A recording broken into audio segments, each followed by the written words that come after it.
স্বাগত সবাইকে। এটা মামস কিচেন, যেখান থেকে প্রতিটা রেসিপি শুধু খাবার নয়, একটা অনুভূতি, একটা গল্প। দেশের কাছ থেকে কিংবা হাজার মাইল দূরে আপনার স্ক্রিনের ওপারে বসে যেই এখন আমার কণ্ঠ শুনছেন, আপনার প্রতি রইল আমার অগাধ ভালোবাসা আর দোয়া। আজ আমি আপনাদের সঙ্গে শেয়ার করতে চলেছি একটা নতুন, একেবারে ভিন্ন স্বাদের রেসিপি, রহস্যময়, মজাদার আর একদম ঘরোয়া ভালোবাসায় ভরা নারকেলের পরাটা। কি কি উপকরণ লাগবে, কিভাবে বানাবো, সবই দেখাবো ধীরে ধীরে। তবে সাবধান, একবার দেখলে গন্ধটা যেন পর্দা পেরিয়ে তোমার ঘরেও ছড়িয়ে পড়বে। চলুন তাহলে একসাথে ডুব দিই আজকের স্বাদের রহস্যে। কারণ মামস কিচেনে রান্না মানেই ভালোবাসা, গল্প আর জাদুর এক মিশ্রণ।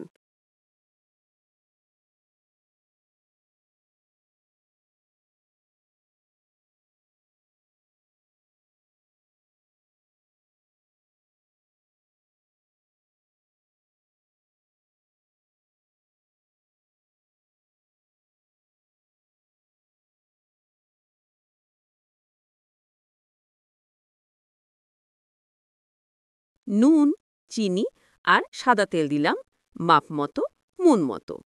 তারপর নিলাম এক বাটি কুসুম কুসুম গরম পানি। আঙুলের ভাঁকে সে উষ্ণতা যেন গল্প বলে। মাটির ঘ্রাণ, সকালের রোদ, মায়ের রান্নাঘর।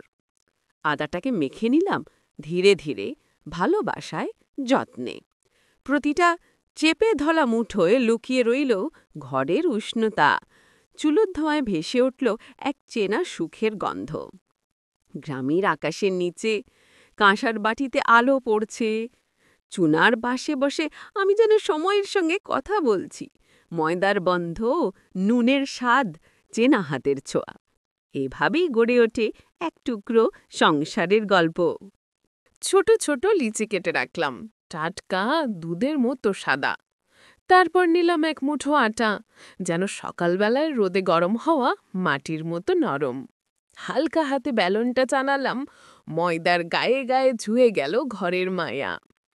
নারকেলের ছাইটা আমি আগে থেকেই বানিয়ে রেখেছিলাম।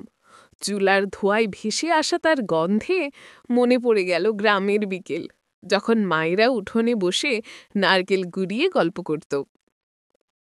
এবার সেই ছাইটা ঢেলে দিলাম আটার মাঝখানে, আঙ্গুলের ডগায় হালকা টেপে দিলাম, যেন ভালোবাসা মিশে যায় প্রতিটি স্তরে। যেভাবে আমরা আলুর পরোটা বানাই ঠিক সেভাবেই, কিন্তু এখানে গল্পটা একটু আলাদা। আবার শুকনো আটার মধ্যে ডুবিয়ে নিলাম, মেলনটা হাতের তালুতে গড়িয়ে বেলতে বেলতেই ভাবলাম, রান্না মানে শুধু খাওয়া নয়, এ যেন এক মায়াময় সৃষ্টি, যেখানে নারকেলের গন্ধ, আটার উষ্ণতা আর হাতের ছোঁয়ায় লুকিয়ে থাকে এক খণ্ড ঘরের সুখ। কড়াইটা বসিয়ে দিলাম চুলার উপর। চুলার হাঁচটা উঠছে টুকটুক করে, যেন গোপনে হাসছে। আজ আবার কি রান্না হচ্ছে রে? আমি সাদা তেল দিয়েছি, আপনারা পারলে ঘি কিংবা মাখন দিয়ে সেঁকতেও পারেন। তেলের গরমে ঘ্রাণ ভেসে আসছে, মাটির ঘ্রাণ আর সকালবেলার রোদ মিশে গেছে একসাথে। এই যে আগে বেটে রেখেছিলাম পরোটা, আস্তে করে দিলাম কড়াইতে। ছুঁই ছুঁই তেলের গন্ধে যেন গোটা ঘরটা ভরে গেল এক অদ্ভুত সুখে। পরোটা ধীরে ধীরে ফুলে উঠছে, সোনালি রঙে রোদ ভেসে এসেছে, যেন গ্রামের আকাশের আলো কুপ্রসন্ন হাসি হাসছে তার মধ্যে। বাকিগুলো আমি এইভাবেই বানিয়ে নেব, আস্তে আস্তে। একটু শুকনো আটা, একটু নরম হাতের ছোঁয়া, প্রতিটা মুঠো যেন গল্প বলে। আপনারাও এভাবেই বানিয়ে নিন নারকেলের এই পরোটা। গ্রামের মায়া মিশে থাকাই এক জাদু খাবার। ছোট বড় সবাই খুশি হয়ে খাবে। একবার মুখে দিলেই মনে হবে, আরে আরেকটা দাও তো। এমনই মিষ্টি স্বাদ, এমনই সহজ বানানো।